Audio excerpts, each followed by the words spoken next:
This is the No BS Travel Advisor podcast. I'm Marcie Muensterman, and this show is for travel advisors who want to run profitable businesses, charge what they're worth, and stop following outdated bullshit advice just because someone in the industry told them that that is the way it has always been done. Each episode brings real talk, practical strategies, and real stories from fellow travel advisors, because sometimes the best way to learn is hearing how someone else figured their shit out.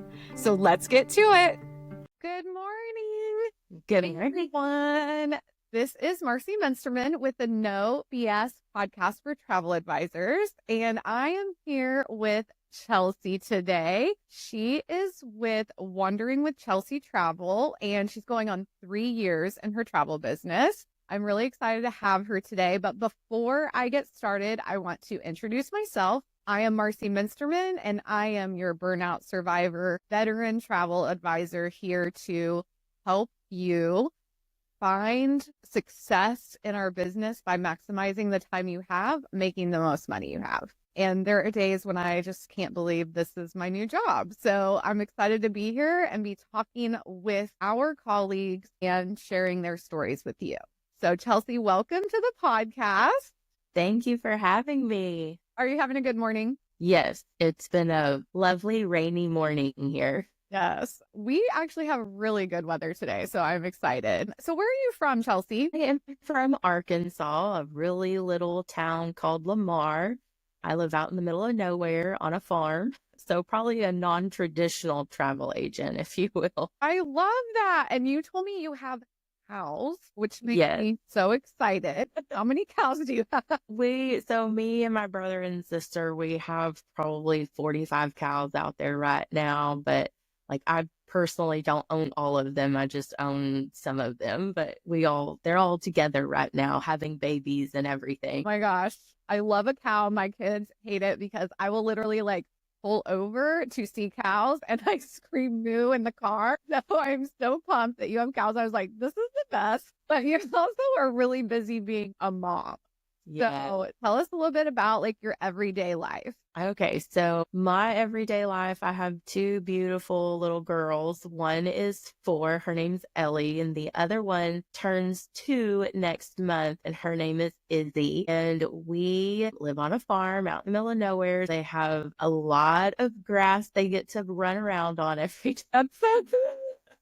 I'm married. My husband is a welder by trade. And right now our lives are, I actually watch a couple kids during the week, during the day. So that way I can stay home and be a mom at home. And then I'm also a travel advisor, which I don't think it's fair to call a travel advisor part-time because you're full-time, no matter what.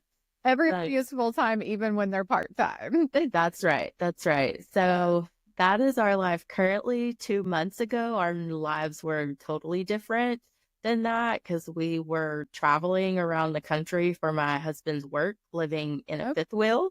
And we did that for 3 years. And so we finally got our house built and moved into. So here we go.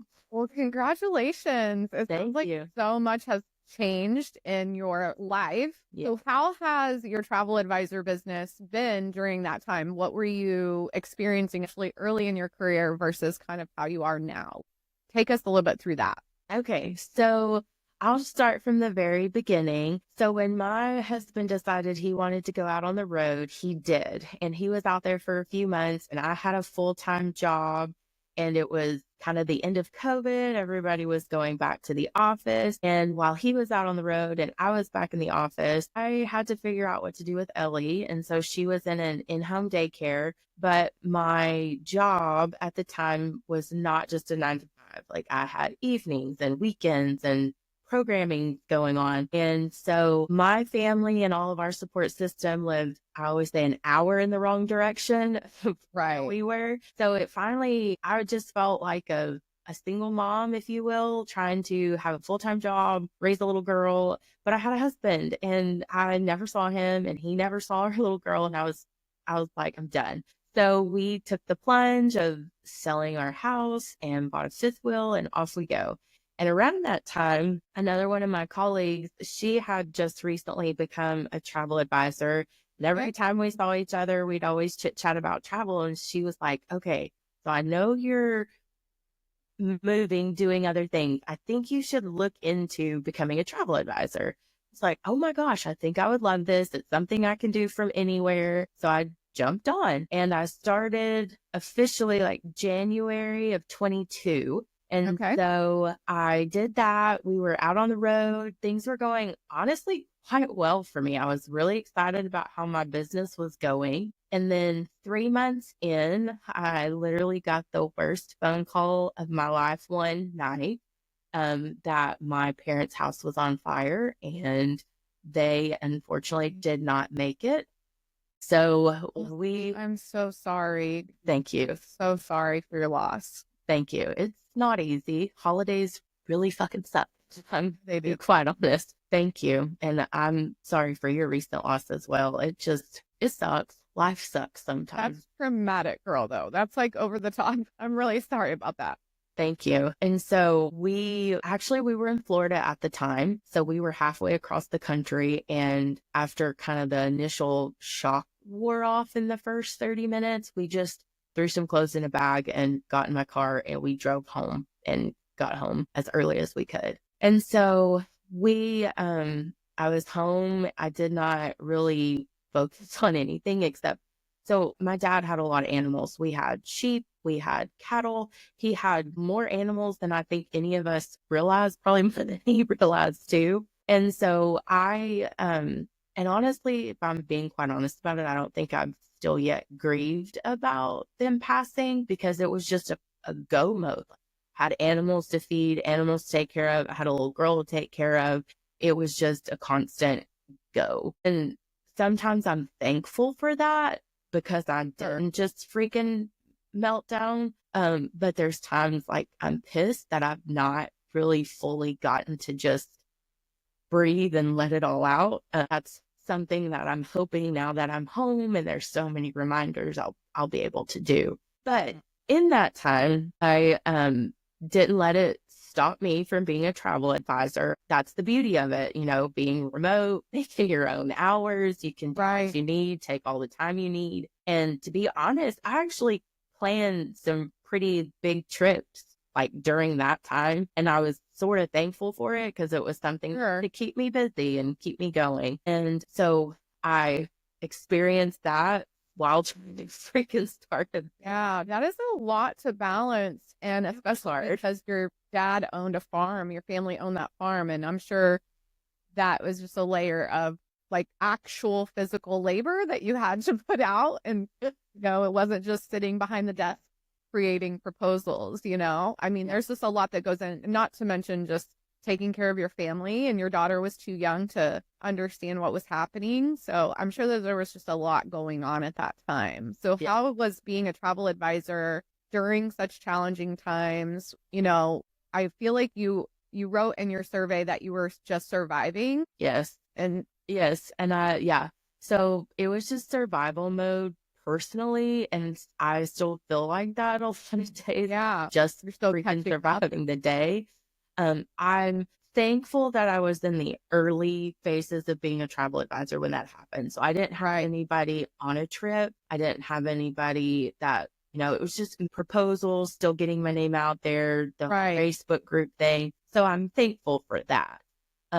Because it probably would have crashed and burned a few trips if they were relying on me. It's difficult, but it sounds like you really do have the tenacity to dig deep. And you're obviously very resilient. But what was going on in the background of all that with your host at that time? Right. So, I was with an MLM at the time. And let's pause really quick and tell people what an MLM is, because we use this terminology and I always catch myself. Multi-level marketing, right? So it's a direct sales company who happens to specialize in travel. Correct. Which, let's just talk about it for a minute, because I think a lot of people have lots of misunderstandings and misconceptions of the MLM world. And one of mine, I'll just share my unpopular opinion, which might surprise people, is that they're not going anywhere and they're going to keep recruiting and they're going to keep putting people into our arena. But because of that, it's like we don't have to embrace it per se. Like I'm putting air quotes around embrace, but I do think it's worthy of educating. Yes, they were recruited into the industry, but we're all recruited somehow. We're all attracted, right, to the business somehow. Like something has pulled us in and then we've had to find a space to land. And I know a lot of agents land in MLM because they're just out there promoting like the free travel piece. And I think that can be really difficult for those of us who have been in the industry for almost 20 years. There is no such thing as free travel. No. But you need to live and work beside real people, usually women who are attracted to this marketing that they put out. I just feel like you told me before that there were like two options usually when you sign up, like one to recruit and one not to recruit. So you have that option, correct? Yes. Like, yes. what was your split when you first started as an MLM? So their split is 70-30 when you sign up. And then after you make $5,000 in commission, it bumps up to 80-20. I think that's very fair. As somebody who is an advocate for paying fairly, I think that that's an actually fair moment. Do they go any higher than 80-20? No, not that I'm aware of. I think pretty much the only way you could make more money is if you started recruiting. Yeah. Okay, to the recruiting, which I think is where a lot of my fellow colleagues are like that is where the ick factor is, because it does feel kind of predatory to say the kinds of things that they tend to say online. But having come from I actually used to be in a direct sales company as well. And I just know that there is so much camaraderie and a lot of things like that. But I think that you maybe didn't experience as much of the good side that could exist there. So like, how was your experience once you got going? Right. So once I got going, I feel like it was just baptism by fire. You had to figure it out all on your own. And they said they would offer trainings and you had to go through this training series. I don't really think I learned anything sitting there and listening to it. And so it was me just figuring it out and that when I did my first booking, I did it correctly. So it was just one of that makes me so anxious. I know. Yeah, me too. For you and for every MLM travel advisor out there.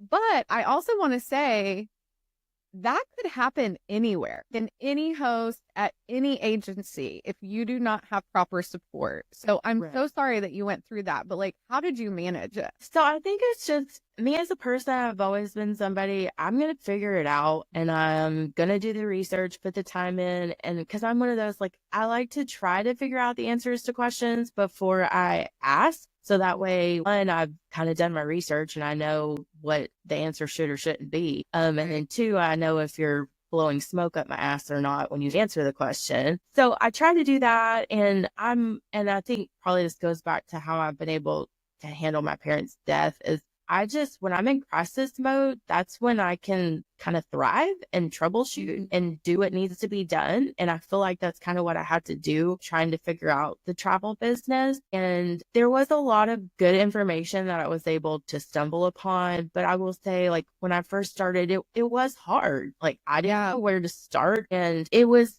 also a little daunting because this is what I will say about, and one of my icks, I guess, with them, because I will say I don't bash them. If it hadn't been for them, I would have never become a travel advisor or even. We're so glad you're here. Thank you. So glad you're here. I mean, it's a stepping stone, right? That's right. That's exactly right. It's all figure outable. That's right. And change, which that's right. And we'll get there, but go ahead. But I was just really frustrated that you're dependent on who recruits you to pretty much train you. Heaven forbid they decide, like, I don't want to do this anymore, then you're just kind of left out in the abyss. Like, even though there's supposed to be tiers, and in theory, it makes sense that if your person is no longer there, then you just go to whomever recruited them, like it's a family tree. And that's not how it is at all, or at least not in my experience. Because when she withdrew from the recruiting side, I was just kind of left out there. But it was a team in that like her upline, we had this huge Facebook group. So you could reach out to all these different people. And to be honest, I call her my travel agent bestie. That's who I met her through all this. And we're now positives all around. Again, that camaraderie, like you will find your people if you're looking. But it took like a while to like find your footing. I didn't even think about, and I mean, I eventually left my direct sales company. So there was somebody there that took my team members. We have not talked about this in a minute. So you do feel like abandoned, I think, as a team member. And I can, at least relate to leaving and like really wanting them to get the support they needed. But that just wasn't the case for you. Right. And they really pushed recruiting. And I will say, I guess maybe when I initially signed up for both. And I tried to recruit, and I did sign up a couple people, but then they never did anything. Right. And so then I just also kind of reeled it back into me and said, okay, time out, Chelsey. What is it that you really want to do and can be successful at? I was like, how the hell can you recruit somebody to your team when you've never been a travel advisor and you don't know what the fuck you're doing and you're figuring it out? This makes absolutely zero sense. The rational thinking process, Chelsey. And I think what we're really coming to learn as we're talking about this is when you are recruited versus when someone makes a decision to be a travel advisor and researches their options and understands maybe what they're getting into a little bit better, you could have a better experience. But I think on the flip side, your story is not unusual in that you kind of went with the first person that you talk to about this industry. And I think that happens to a lot of travel advisors, whether it's MLM or just some random travel agent that they meet or work with one time. And then they're like, ooh, I want to be a travel advisor. I specifically see this with with agents who specialize in Disney, that, they'll sign up with the first person that they've ever worked with. And it's not an MLM per se, but maybe they're not getting that support. And I think that it can be very common. And so that's the downside to our industry, right? Like you were saying, it's not all rainbows. When you are in commissionable sales, so much of it is figure out your own shit. But without proper mentorship, which even though I'm no longer with my original agency, I did have proper mentorship. And I think that was something that at that time I didn't have a full appreciation of. But now I look back and I'm like, yes, that was a moment of like reflection. Now I'm so glad I had that. And unfortunately, a lot of us don't get it. So you were obviously resilient. You really found your footing on your own, but you were still struggling. Yes. Like I still just had this it, if you will. And I think it's because you see all these people that keep getting signed on into the team and then they get put in a Facebook group and they're asking all these basic questions that to me should have been answered. But then other people like me would comment about it, and I'm not a recruiter at all. So to me, I was like, why is there, going back to the rational thinking, why is there not minimum qualifications before you start recruiting? Like you have to have been a travel advisor for a year. You have to have so many worth of sales, because then those people, can be successful as a travel advisor. So then in theory, they should be able to train people successfully. And so in theory, yeah. So that's the thing is not every salesperson can also train a salesperson. Right. This is hard. It's a really hard job. Like it doesn't matter what you're selling. It's hard. I've sold all kinds of shit over the years, and you have to be okay with putting yourself out there vulnerably in a sales position too. So, and I had zero workflow. I didn't even know what the hell a workflow was and what A, B, and C should be. Like, dogs don't know what a workflow is, but we all know it is a system, point A, point Z. Yes. Right. That isn't a step-by-step process. Now we understand, maybe because we're both in a place where we get it. But one of my really good friends, we were just talking about this because she uses terminology all the time. I'm like, girl, they do not know what you're saying. And she's like, that's basic stuff. And I'm like, we have to coach and teach. Like, I don't want to offend anybody, but no, like you're speaking to a third grader. That's right. To a college graduate, which a lot of us are, but it doesn't matter. That's right. What the hell's a workflow? What's a system? That's right. Break down into pieces. So you didn't really even know what that was? No, like I didn't know like you should do this. Like when you get somebody interested and they reach out to you, you should do this, and then this should happen, and then that should happen when you book, and after you book, this should happen.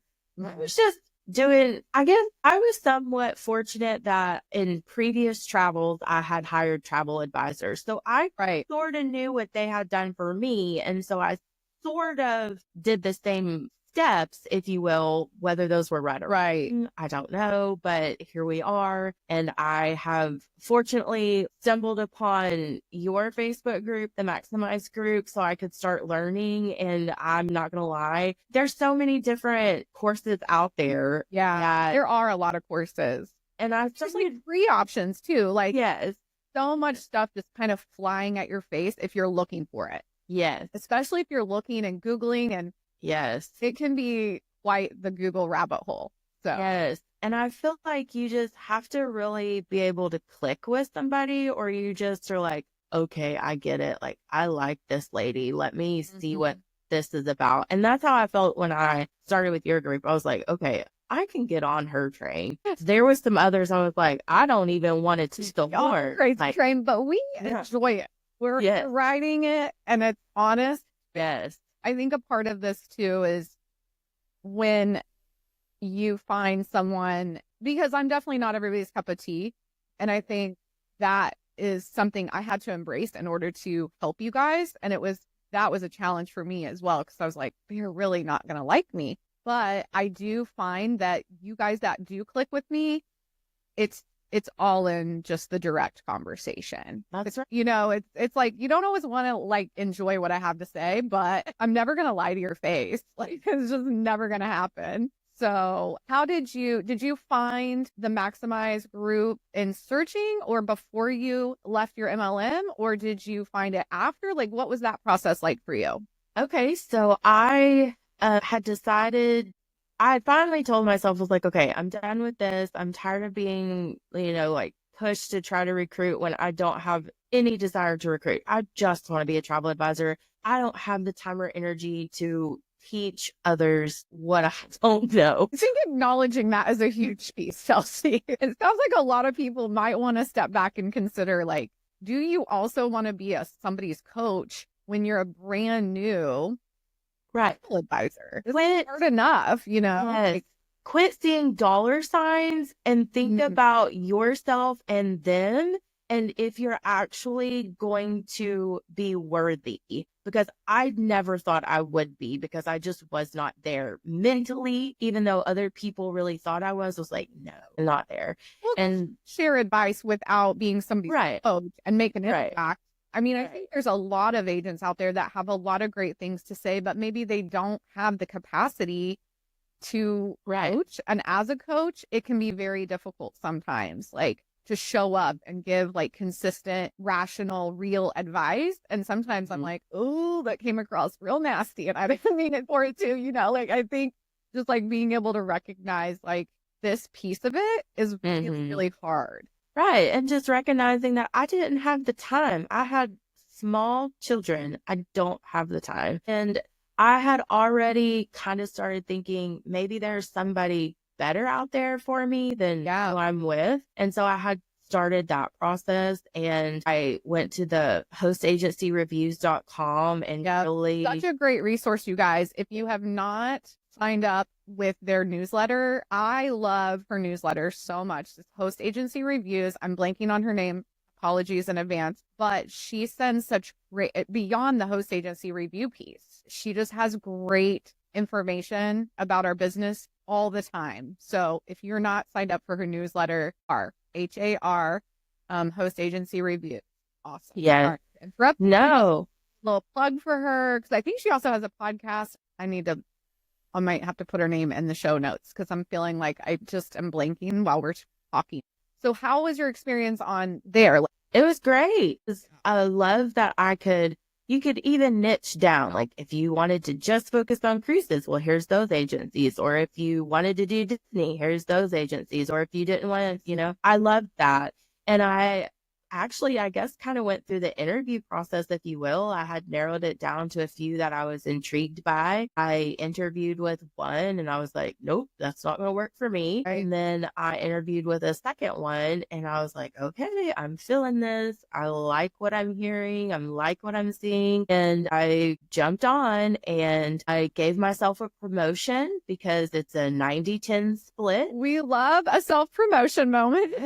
Yes. So I did that, and they do not charge monthly fees. It's just your one-time sign-up fee, which is nice. And they have their own systems, back office, whatever you want to call it, in place. That's really handy. And they really do provide a lot of support, and they have preferred partners and all that, just like most do. But I just really felt that, and I enjoyed the fact that all they did was travel advisors. Like, we're not, you can have your own team, but they're not there trying to force you to recruit to bring more people in. They didn't care about that at all. They just wanted you to be a successful. You could build out your own company under their umbrella. Yes. Okay. Yes. That's awesome. Do you want to say who it is? Sure. So I'm currently with Legato. Awesome. Yeah. I've heard nothing but good things, and I've actually talked to Bill myself, and I know he is such a great guy. And one of the things I've really enjoyed about when I speak with Legato agents is that there is so much freedom to truly be independent, which is a core, aspect of his business model. And so I am very happy for you that you found Legato. And me too. I know he's kind of like doing no marketing. He's very under the wire, but I think he's up and coming. And for anybody looking for a new host, I think he is a great opportunity. And he takes the call. So when you interview with them, you actually get to talk to Bill. So I highly recommend Legato to people looking for a really solid independent contractor model. So, and I love hearing that he has all the training and all the systems in place for you to be successful without the stress. And I really loved it too, because it forced me to become a business. You had to have registered with your state, have a business checking account, the whole 9 yards, which with my previous one did not give two shits about and never even mentioned any of that stuff. So I didn't even know. And so setting up your business can be a little challenging, but even if you are selling 2 trips a year, you need to protect yourself. And having an LLC and being signed up with your state and having all those things in alignment are going to protect you. And having your own E&O insurance and conditions. Because if you don't have those in place, you guys, it is if something goes wrong, it is a personal situation. It becomes very personal, and they can actually sue your person, which puts your house and your savings and everything you own at risk. And I'm not a lawyer, but having been multiple companies over the years, it's so important to protect your personal assets. So I'm so glad that Legato requires it instead of and there's not a lot of things that I think a business should require but it makes sense to require you to set up your business correctly before you start selling travel. Yeah, just the basic business foundation. And so that was kind of scary for me. I was like, oh shit, I've been doing this for 2 years and I didn't. Girl, we've all been there. It's okay. I mean, we're not saying mistakes aren't being made every day, but things can go perfectly fine for 15 or 17 years and then shit can hit the fan, right? So it's you're not, it's okay to be an IC without an LLC for a certain length of time. But if you are starting to really sell, and I know you were actively, successfully having, quite a few in sales. I think you have your $1,000 in sales. Yeah. I was very fortunate and did well, considering it's not the part-time, full-time, but I was like, oh, I'm doing pretty good at this. And that's why I was actively wanting to keep pursuing it and finding a host that I wanted to be with. I started with them this past January. So January of 24, probably 6 months in, which I had already kind of started feeling a little burnt out because of the tire kickers, the ghosters, the holy shit, I just spent that much time and nothing happened. And so I had started toying around with the idea of charging fees because I was not charging fees. And that's about the time I stumbled upon, well, I was in the resorts of the Riviera Maya. Yes, we love Lori. Yes. She had put up something about, okay, what are your current favorite Facebook groups or something like that? And yours was on there, the Maximize. And I clicked it and joined. And that's when I was like, this is everything I ever needed. Yes, I'm so glad you found me. Thank you. And so and it was like your birthday and you were having a big birthday sale. I jumped on and I bought the P2C proposed to close. Yes, close to home. So I bought both of them. I know. And that's when like everything changed for me because I learned sales strategies. I was like, okay, I'm going to start charging a fee. Now I know how to charge it, when to charge it, the whole 9 yards. What to say. That's I think so much about this that gets agents like hung up. Like they have to over explain. And I'm like, pause. You do not have to explain the reasoning. This is your business. You get to do what you want. Right. So it's not to say that there isn't a reason, but it doesn't always have to be explained in this great detail. I think Propose to Close is absolutely my favorite course I've ever written. It took a while for me to pick a favorite, like children. They take forever to write these courses and then I birth them out and then I'm like, now I have no, I'm just kidding. But I'm so glad that you feel like you were getting everything you needed. Yes, I did. That's when all of a sudden I now have a workflow and I ditched the intake form that I had. I hate the intake form, so I'm so proud of you. Thank you. It's like, yes, you have to cut the umbilical cord on this intake form, people. Oh my goodness. So it was great because now like I even just love getting on face to face and putting an actual human being. And so, and like you said, like you can see and read people so much better. And they put a face with me too, knowing I'm an actual person. I'm not just some bot out on the internet trying to get a sale. And so it's been so freeing because there's no more tire kickers. I'm not spending all night trying to find the perfect trip for them that is absolutely unrealistic, which I knew was unrealistic, but I'm trying to make it work for them. No, none of that shit's happening anymore. Like, this is the budget that you need to stay with, or this is your range. This is where it's probably going to fall. We don't have a budget because you don't know what you want to spend. And you just know what you want, but you don't know how much it costs. I do not consider myself a luxury travel advisor at all. Like, I really don't. I have been fortunate that I have sold some massive trips before, and I've had somebody stay at an $1,800 a night in Venice room. Like, I have had that, and that's few and far between. But even them, when they're spending that money, they're like, I want it as cheap as possible. So that's what people are always going to say. I want cheap. So sometimes cheap is $200 and sometimes that's $2,000. It's just, you don't know the person. Yep. So it really does depend. That's what Propose to Close is all about, is figuring out what's best for the client, but also deciding if you even want them to be a client. Okay, y'all, let's pause for a quick break. I know you want to be the best travel advisor that you can be. And if you're tired of being one and done booking engine and ready to build a business rooted in loyalty and referrals and providing the best white glove concierge care, From Close to Home is the course for you. You will develop a workflow that keeps you in control of your time and service the hell out of your reservations after the deposit is placed. You'll never miss a final payment again. You'll continue to connect with your clients between the deposit and their descent home. You will master that post-booking client care in ways you never thought imaginable. Learn how to VIP your clients that allows them to feel so special without breaking the bank of your business. You will sell more insurance. You will upsell them throughout the experience, build those relationships, all while setting boundaries.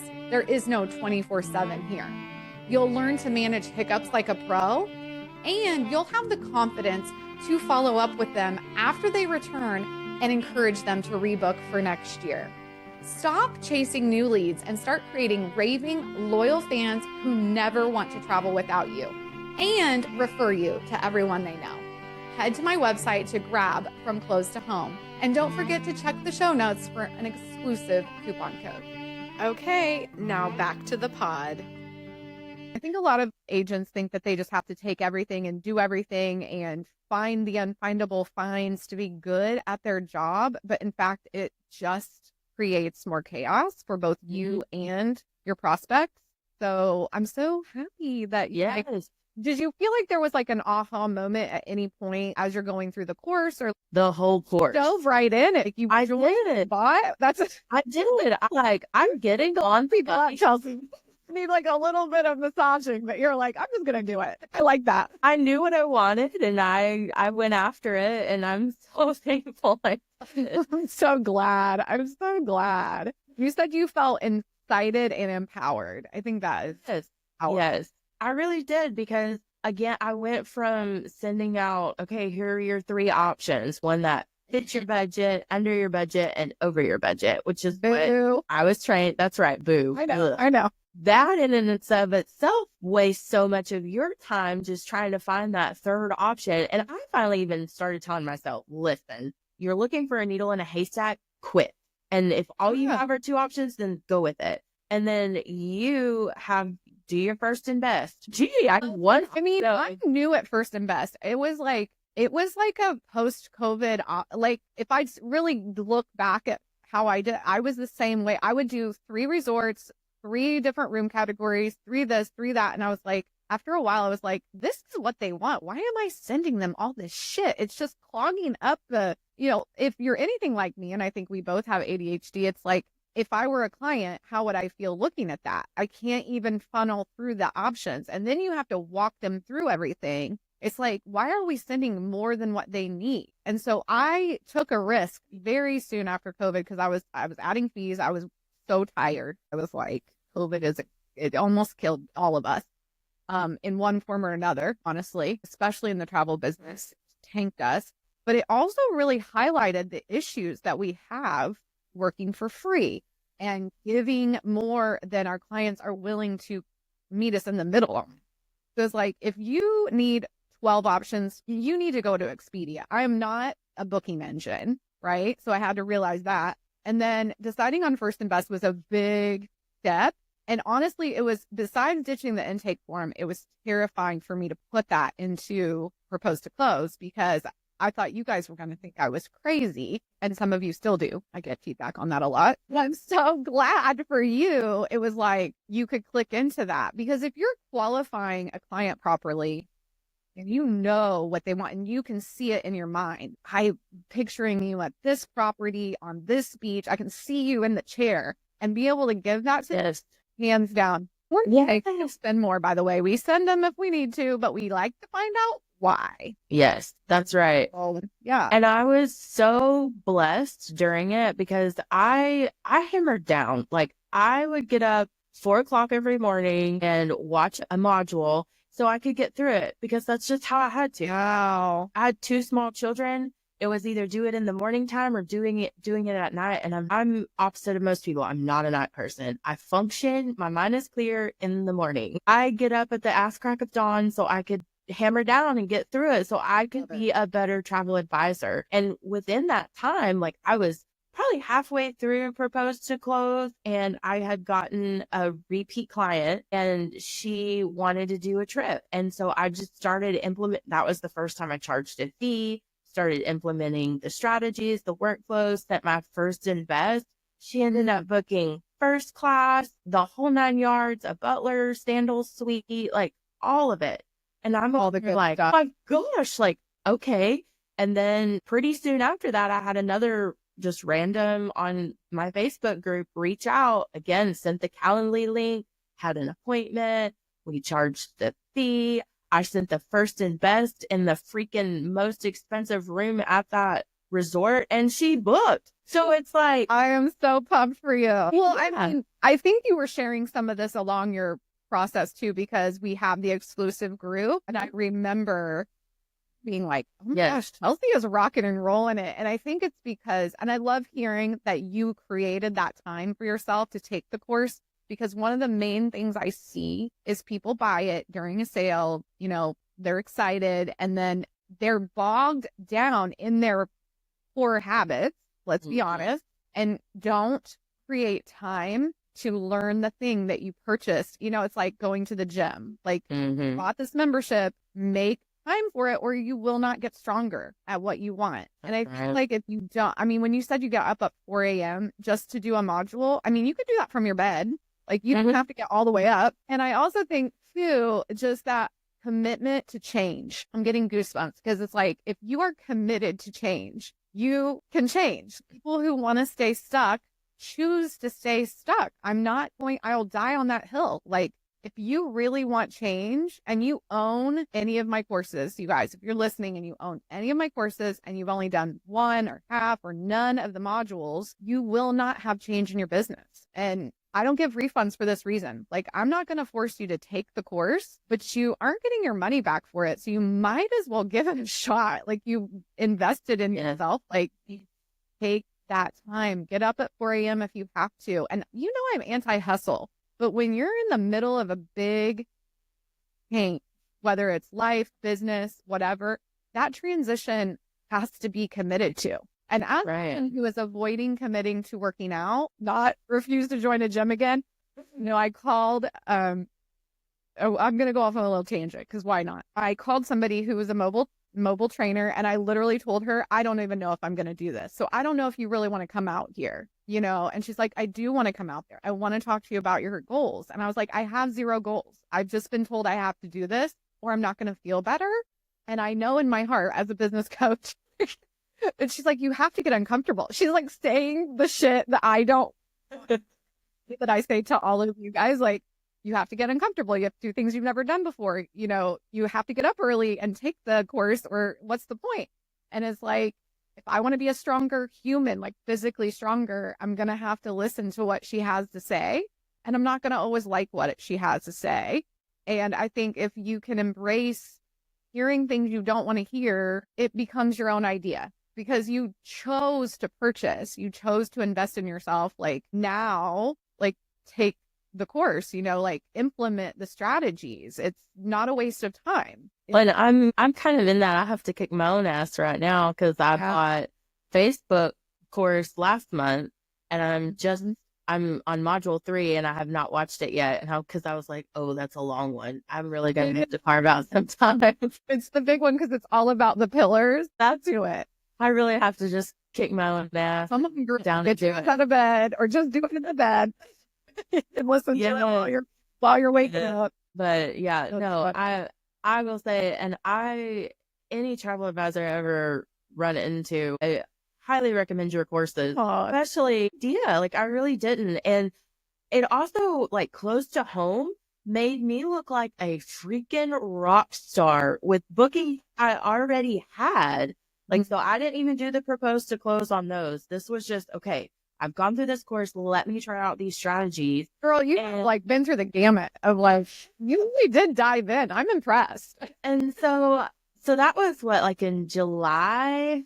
So I had actually 2 sets of clients go to Italy in the very beginning of October. So here I am in September, like, okay, VIPs, blah, blah, blah. Yeah, this happened. Let me make you reservations. Did you use my tip of like speaking in Italian at the beginning and at the end of the email? Or I said, a lot of people think that's crazy. And I'm like, oh my gosh, no, it butters the bread. That's right. So much. Yeah. So I did that. And then I actually had both sets of clients called me after they got home, and we just chatted about their trips. And they're like, oh my gosh, Chelsey, it went off without a hitch. I was telling everyone who was there about you that had travel advisors that did not do this or this or this for them, but you did this for us.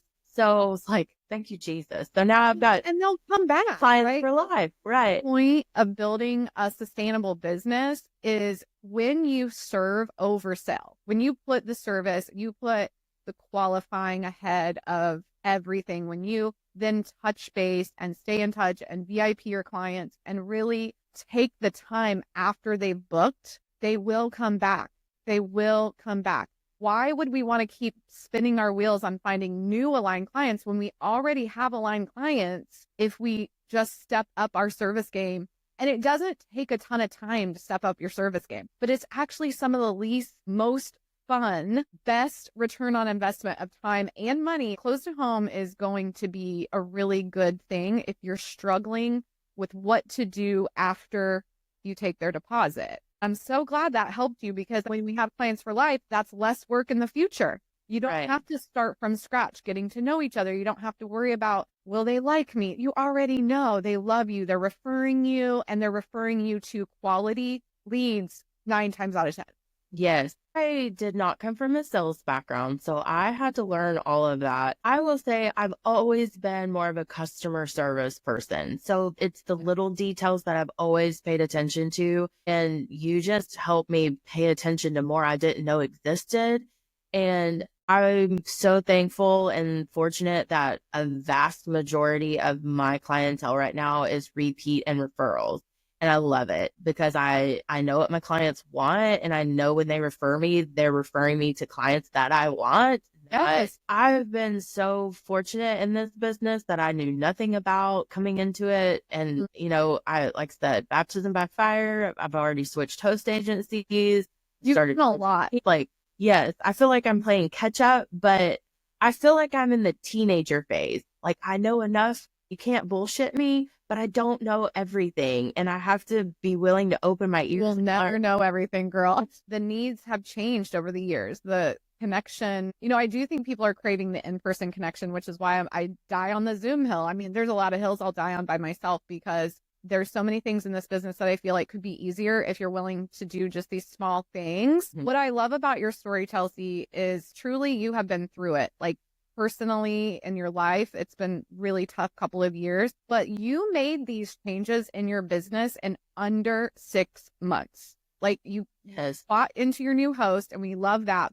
That's a big, big change. And then that transition of host takes time. But like, to change how you almost burnt out to, this is the best thing I've ever invested in. This is did for myself and my business, and how much has changed in 6 months, not even 6 months, because you bought it in July and it's only December. And that's something I have realized in having these podcast interviews is I am a baby business. I've only been in business for less than 2 years, and you guys are making changes so fast that we have this to talk about. It could take 2 years for you to make a big change, and that's still pretty fast in a business. So I'm so excited that you were able to process through all of your grief and still grieving, and being a mom, and owning a farm, and having a husband that's out in the world doing crazy cool shit, and then just doing a lot of that on your own. It's, but you found a travel agent bestie, always highly recommend, and have really been able to collaborate with our community. Yes. Thank you. Well, if I wanted to succeed, I had to. I couldn't just sit here and pretend like something was going to come to me. It's not. Mm-hmm. This was a brand new industry for me. I had to go seek out what I wanted and what I needed to know so I could be successful. Because I truly, truly enjoy planning trips and watching my clients go on these amazing trips. I'm so freaking pumped. I have some clients that leave out next week. Well, I leave out next week for my own personal vacation. Where are you going? Ooh, have you ever been? No. Oh my God. Well, it's a good time of year to go. It's going to be hot down there. Yes, I'm pumped. We're going for a week. We're going to see the island, enjoy ourselves, and then... I'm so excited for you, and so deserving. So you do have clients traveling at the same time as you? I do. And they're going to a whole different part. So they're going to Iceland and Ireland. So yeah. Very cool. Yeah. And that was an interesting trip because they, when they first reached out, they wanted to go to Iceland for 2 weeks. And I was like, okay, Iceland's cool, but I don't know if you want to go for 2 weeks in the dead of winter. So 3 or 5 hours? Yeah. Okay, if I'm correct, yeah, because the little bit I know about Iceland is and it's as F up there. Yes. And so I think this is where you have to be you and be a true travel advisor. And even though they came to me wanting that, I said, okay, how about this? What if you went to Iceland for a week? And I said a week because it's Christmas. So you've got Christmas Eve, Christmas Day that you're obviously not going to have a whole lot to do because they're holidays, but you're right there by all these countries within a short direct flight. Want to go somewhere else too. And they were like, gosh, I hadn't thought about that. I love that. So they're going to Ireland for a week, and they're going to get to see all the Christmas markets. They're going to do the Northern Lights. Like the best fucking time. Now I want to go in the winter, and I am not a winter girl. Same. And again, like, you're making me, I'm going to look like a freaking rock star because I've sent out all my VIP emails that have came back to me. We'd be delighted to leave a treat in the room for you and a note and blah, blah, blah. And I'm like, thank you, Jesus. Because you can now leave to go on your own trip knowing that they are in good hands, but you are still, are you going to be available to them, or what's your plan?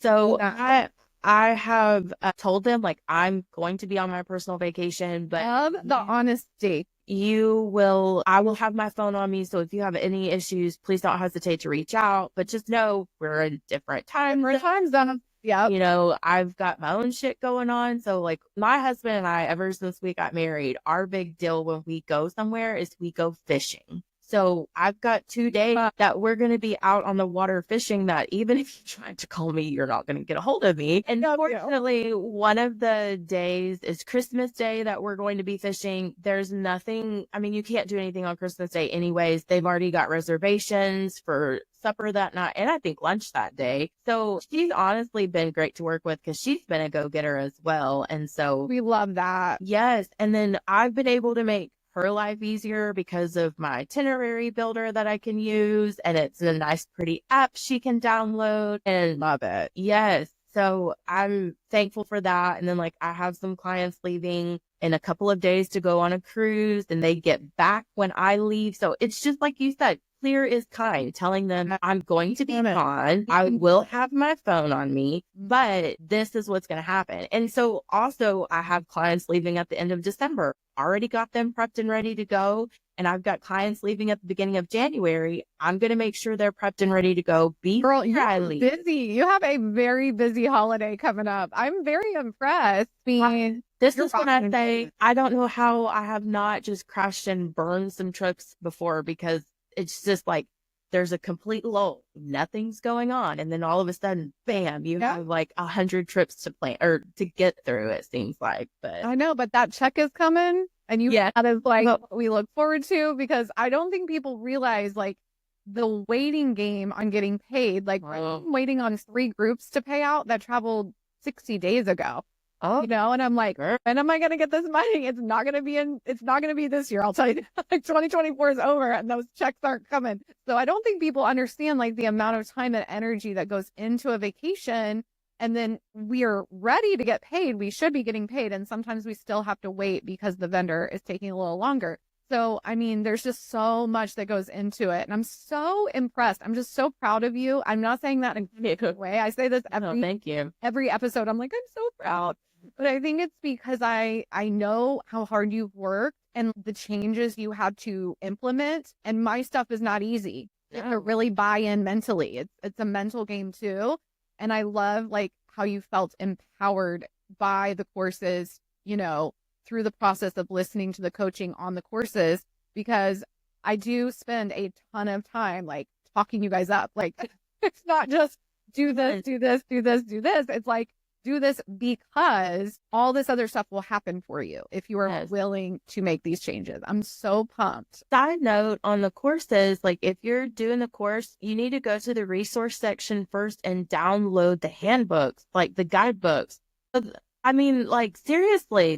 But like, I love that you said you printed it off. Yeah. Good. Do it. First thing. You bought it. Like it comes with all this great stuff. I do think that that's probably one of my bigger annoyances is like when the questions come in on the groups and they're like, well, I haven't finished the course, but I need X, Y, and Z. And I'm like, well, it's there. It's all in the resource. And they're like, where's the resource? I'm like, it's under the resource button, or it's under the module that is collaborate. You know, I tried to put them together in modules. I tried to be really organized. Everybody, and I don't mean this in a bad way, but like we all kind of want that answer to be handed to us. And what I love about you, Chelsey, is you were like, I know it's not going to be handed to me. I have to go do this work. I have to get up early. I have to do the modules, because it's never going to click in if you're just like cherry picking from the course, the whole system, especially with Propose to Close and Close to Home and the Facebook groups course. has a system in place to make your life easier. But if you skip a section, you're going to be like, okay, what the fuck just happened? Okay, at the end of each episode, we're doing a couple of things. And I want to talk to you first about what is your unpopular opinion about travel? That it's not all rainbows and sunshines. If that's not the most actual, like, real talk ever. I think our entire episode is that's the theme, is it's hardly rainbows, right? No, not at all. And especially when you're first, okay, and like you mentioned earlier, the whole waiting game to get paid. So it's not rainbows. We know that. So you got to get your mind right. That's right. It ebbs and flows, just like I was talking about earlier. There may be crickets for a long while, and then it hits all of a sudden where everybody wants a trip or everybody's traveling at the same time. So just being able to manage that. Oh, you're busy. And manage your calendar. Yes. You have to know what's happening in your business all the time. Be super self-aware. I put everything in my reminder app. And what do you do to stay organized now that you have those tools? Yep. So I live and breathe by my calendar and actually I just bought it just came in the other day, wall calendar, so I can get them all visually. So as I'm on a call and they're like, okay, we're wanting our dates to be this, I can flip through my calendar real quick and say, oh, can we like bump it down a week or two? Or, so that way I have calendar control and I'm not scheduling. But I feel like we could do an entire episode on what you just said. Like, yes, you can. Other agents are going to listen to this and be like, what does she mean bump it down? I'm going to tell you right now, you get to control when people travel if you're willing to talk to them about your own schedules. Yes, and I'm able, like my Calendly is linked to my Google, which is linked to my iPhone calendar. So it's all there, regardless of which calendar I'm opening, it's all there. Amazing. I love that. So what else can they do right now? Ditch the intake form. But then what are they supposed to do? Like, then you have to have a phone call. You set up an appointment and you talk to that person. And I love Zoom as well because I love face-to-face interaction. But I live in the middle of nowhere, issues with internet connection before. Fair enough. So even when it was supposed to happen, I immediately called them. I got their number. So we had a phone call about it. Mm-hmm. So just talk to them in one form or another, whichever platform you use. Just talk to them. That's right. My next one would be charge a fee. Ooh. Now, this may not be 100% free because if you are in an SOT state, things like that, you might have to invest in some of that protection, but it will make up for it because you're charging a fee. That's right. Back into our business, right? Yeah. And it's nice because it creates a second revenue stream for you now that you're getting paid right now. So that trip that's a year out, well, you've already got some money from it and you're now more vested in the trip as well. And you're also not going through each vendor like, oh my gosh, this one's going to pay $50 more in commission than this one is. Like, you just go pick whichever vendor you want to work with and work with them, regardless of what may or may not be the end result and of the commission, because you've already gotten paid some. And just in the handful of bookings I've had this year alone, I've gotten several thousand more than what I would have had. I'm so glad. And we are deserving of that. I mean, I think people are like, oh, there's so many free agents, and there are, but it doesn't mean that we are not worth what we charge. So, that unpopular opinion of somehow we're defrauding the industry. It's like, no, Asta is on our side and they represent all of us in some way. And then also it's not 1997. We're not getting paid on airfare anymore. We're not always getting paid on a tour or a transfer. And if we really want to be giving you the full experience, things where we don't get paid, it's easier for us to invest in you if you're investing in us to give you something that you would love that maybe doesn't pay commission because we've been paid. So I think like there's a flip side of that of agents who charge typically are also very open to booking things that don't pay us. So, because we've been paid. And then just all the time and investment and all the extras that we are able to really feel excited to do. And I think a lot of agents get burnt out because they're doing all this stuff for free all the time. And then it's like, was it even worth it? Like I made $8 on that entire booking after That's right. the hours I invested. It could be, hundreds of hours depending on the client and the situation. Right. But my aligned client is going to pay my fee. That part. Anything else you would advise, like a new or even a veteran agent, somebody that's been doing this longer than you? Yes. So this is your business. Treat it like one. So you don't have to take every single lead, just like you were saying. If it's not your aligned client or you're just not feeling it, then you can be nice and refer to another travel agent that it would be. It is making those business foundations of having a business checking account and getting your LLC, DBA, whatever you need to do set up, and your E&O insurance, which I have to put out there. When I was with my previous host agency, they were like, we have E&O insurance for everybody, blah, blah, blah, blah, blah.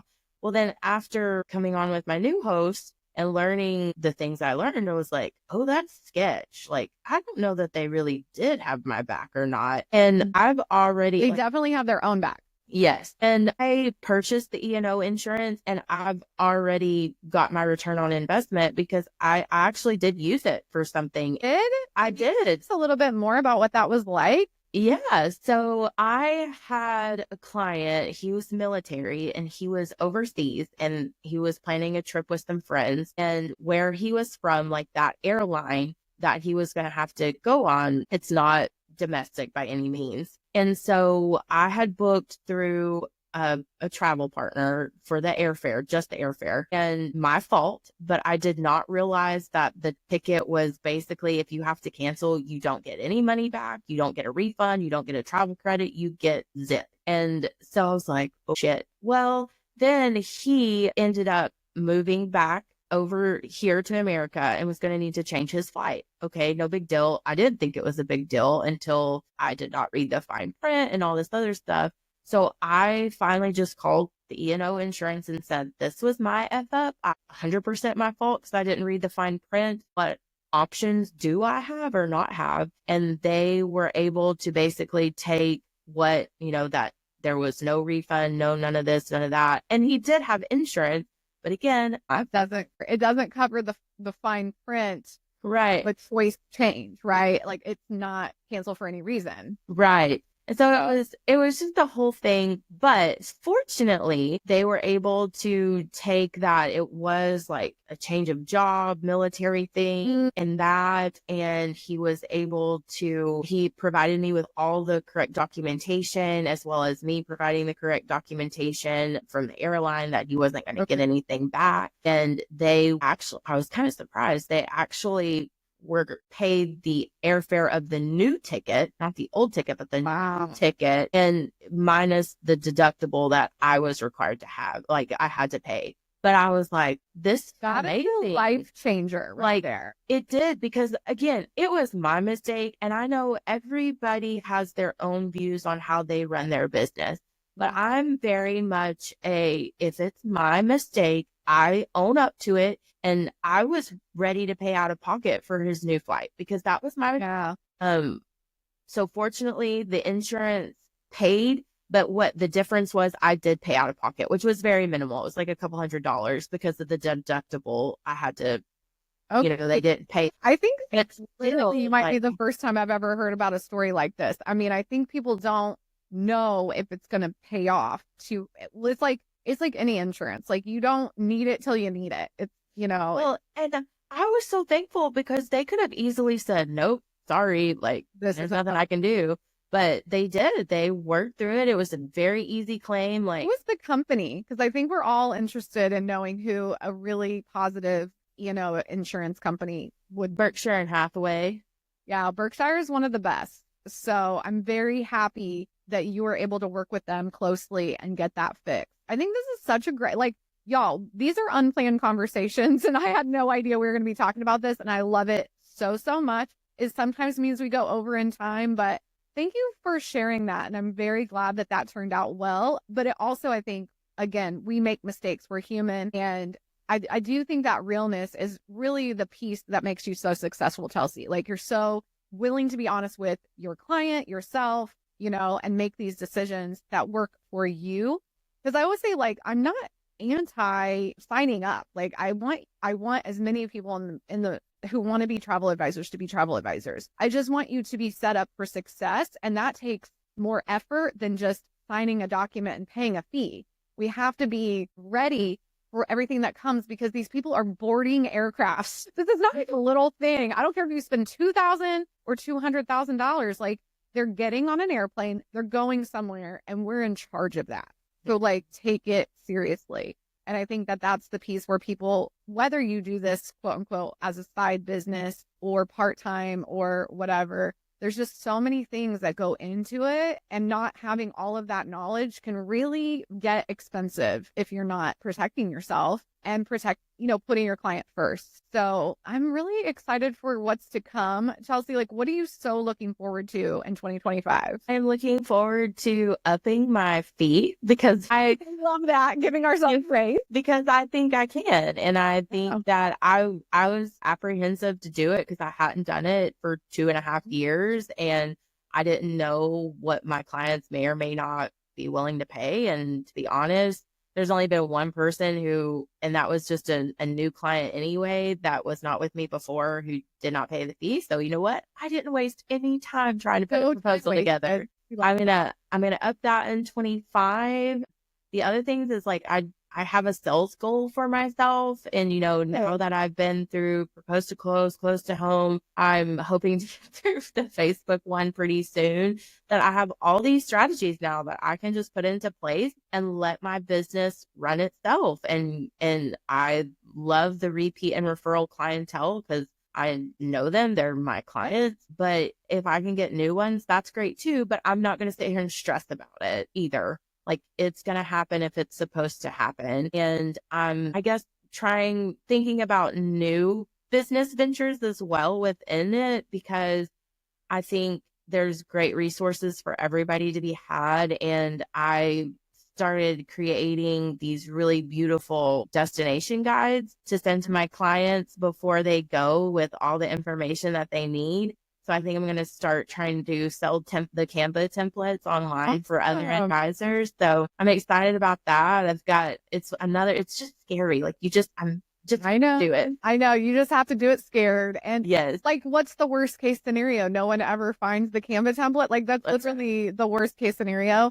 That's right. And as someone who sells Canva templates, they do expire, those links. I did not know this. Like, again, like doing new things and being on Etsy and all of that stuff. It's a lot, but it has been so worth learning and helping others. Like you'll feel so excited to be able to like really help other advisors thrive and level up. I think 2025 is just going to be a total personal growth because I've also learned so much about myself with all the mindset shifts of this is my time and I'm going to use it how I want to use it. And you don't get to dig that anymore. So just that I can be professionally better, personally better, be a better mom, a better wife. Like I think we're always trying to strive to be better, but it is such a mind fuck to do that. It is, especially this time of year. Yes. And somehow we're here and we're talking business and it's a lot of fun. So thank you so much for coming onto the podcast today. You have been a joy to talk to, and I know that this is going to impact other advisors, and I hope you guys have enjoyed this episode. We want to only get 5-star reviews. I'm supposed to say that. And we will have all of your contact information, Chelsey, that you want us to share in the show notes. So if you have any questions for Chelsey or need us for anything, you'll be able to reach out to her on Insta or wherever. So thank you guys so much for joining us. And Chelsey, thank you. Thank you.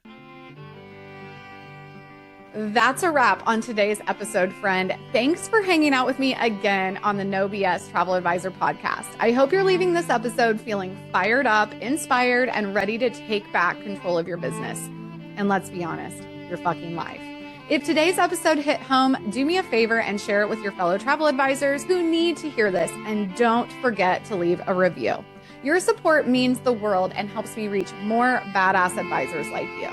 And hey, if you've got a story to share or some no BS advice of your own, you've taken a course or two of mine, maybe you've been a coaching client, I want to hear from you. Head to my website to apply to be a guest. I'd love to feature you on an upcoming episode. Until then, you fucking got this. Keep being bold, keep being unapologetic, and keep building the business you fucking deserve. This is Marcie Muensterman signing off with zero fluff and a whole lot of heart.